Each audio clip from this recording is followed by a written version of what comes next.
Hey, I'm Jay.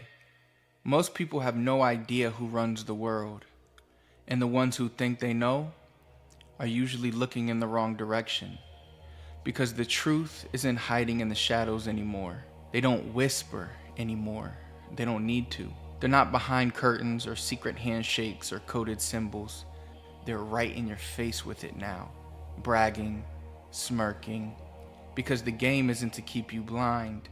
It's to make you complicit in your own confinement. This isn't theory, this is reality. The system isn't broken, it's rigged. A system where a tiny handful of people hold the power, write the rules, and make sure they always win. Where the rest of us are stuck, arguing over crumbs, blaming each other for scraps, while the real rulers stay hidden behind the curtain. At least they used to stay behind the curtain. They're bolder now. You'll see what I mean in a second, but here's the genius of the design. They convinced you to want it. They built a gate, told you it was locked, then sold you the dream of one day earning your way inside.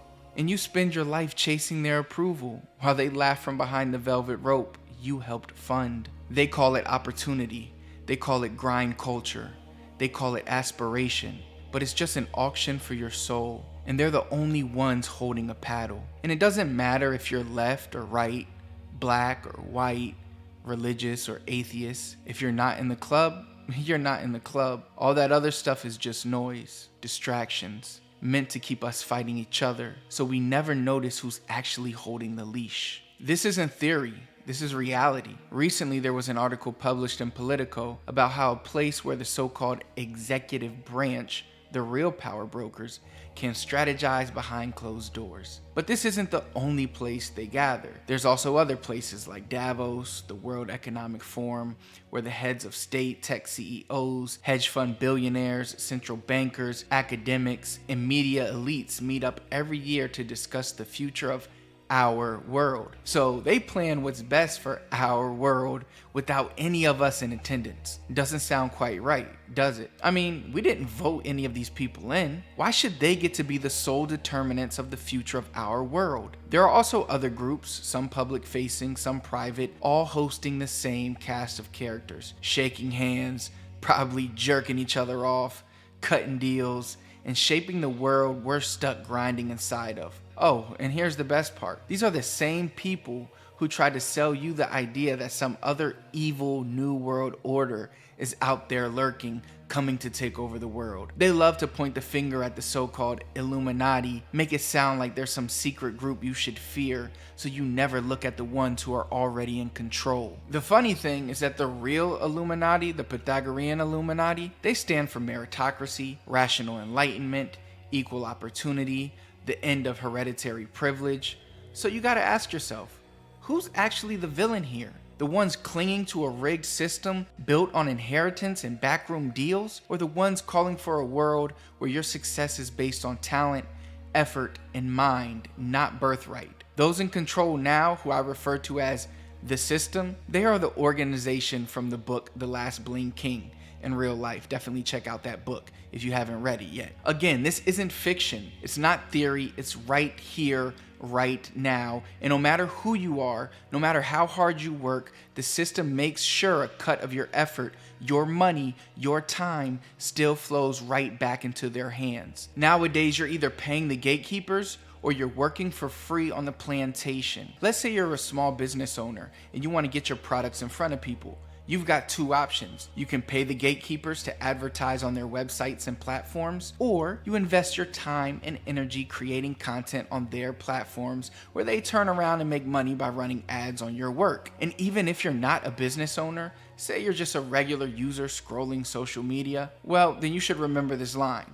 If you're not paying for it, you're not the customer, you're the product being sold. Either way, the ones controlling where we communicate, where we do business, where we share ideas, they're the ones making the real money. They design the algorithms. They decide what gets seen and what doesn't. They control the conversation, and they're making billions while producing absolutely nothing of real value, just sitting back collecting rent. Economist Michael Hudson calls this the rentier economy, A system where those who own the assets sit back and collect while everyone else does the work. Yanis Varoufakis breaks down how this plays out digitally, calling it cloud capital. Because now it's not just the land, it's not just the houses, the factories, the pipelines. They own the real estate and the internet, the physical spaces and the digital spaces where we work, communicate, and share. You either pay to show up or work for free on their plantation while they monetize your labor, your ideas, and your attention. They'll drip feed you dopamine the whole way to keep you addicted. Same landlord game as the feudal age, just digital now. Whether you're paying in dollars, time, or attention, they're the landlords, we are the tenants. And here's the thing, they don't even try to hide it.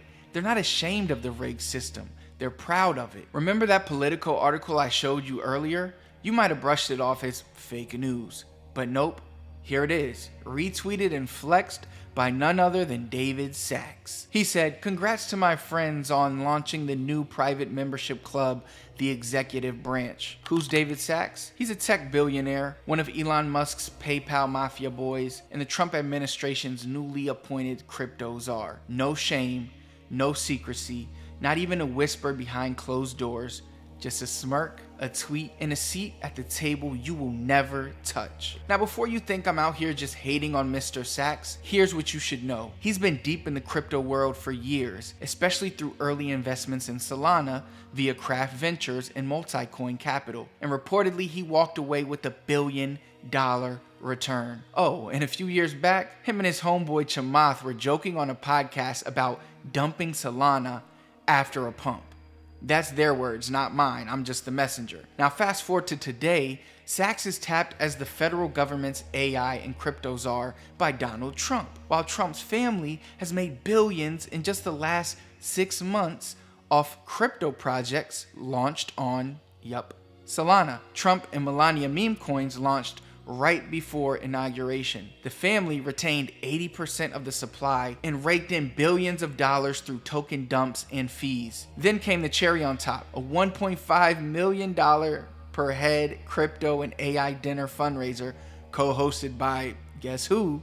David Sacks, where donors were promised exclusive access to the president. These are people running our governments by day, executing crypto pump and dumps by night, and vacationing on Epstein's island in between. And the craziest part is that this is just one of the many examples I could point to. There are plenty more that are easy to find. But doesn't stuff like this piss you off? At what point do we say enough? This meme sums it up perfectly from the movie The Big Short. I don't get it. Why are they confessing? They're bragging, they're not confessing. That's the whole game. They aren't worried about you knowing the system is rigged. In fact, they want you to know. They know you're too distracted, tired, or busy chasing your own shot at the gate. And as long as the dream is still to make it inside the club, you'll never think about burning the club to the ground. Isn't that crazy? I mean, you've got to hand it to them. It's a brilliant plan. Because the true genius of the system isn't just that the club exists or even that it's walled off. The real move is that they make us want to be inside. That's the con. That's the cage. It's not enough for them to hold power. The only way they can keep power is by convincing us that our highest aspiration is to make it to their table. Not to question why that table exists, not to ask why they get to sit there at all, just to dream about one day being allowed in. Reality check, that day will never come. See, they don't have to force us to play their game.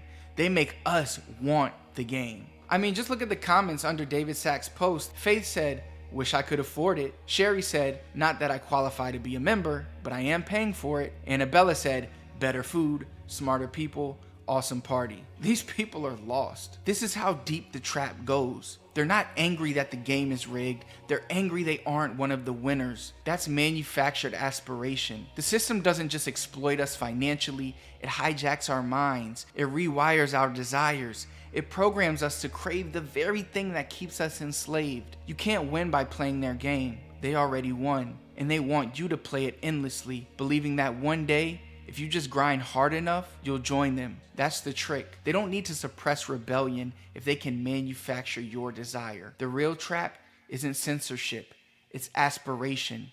They don't control you with fear, They control you with hope. They sell you on the fantasy that if you just work harder, if you just follow the rules, if you just grind 10 times harder, you will be chosen. You'll be invited. You'll sit at the table. Wake up. The table is already full. It was never about letting you in. It was about making you want in. Because if they can convince you that your highest aspiration is joining the system, you'll never imagine ending it. You'll never imagine building your own. You'll never imagine saying, no thanks, I don't want your seat. I'll build my own table. So here we are, a generation sold the lie that freedom means playing a rigged game better than the next guy. But true freedom starts when you realize the game itself is the prison and that you were never meant to win. So the question isn't, how do I get in? It's, why do I even want in? What if the dream is the trap? What if the highest form of rebellion isn't flipping the table, but walking away from it entirely? Because they're not scared of you knowing. They're scared of you not caring. They're scared of you seeing it and saying, nah, keep your kingdom. I'm building something real. Now I'll leave you with this. You're not powerless. You're just programmed. And the moment you see the code, you can write your own. But first, you gotta stop playing. You're the sucker they're bragging to. So what are you gonna do about it?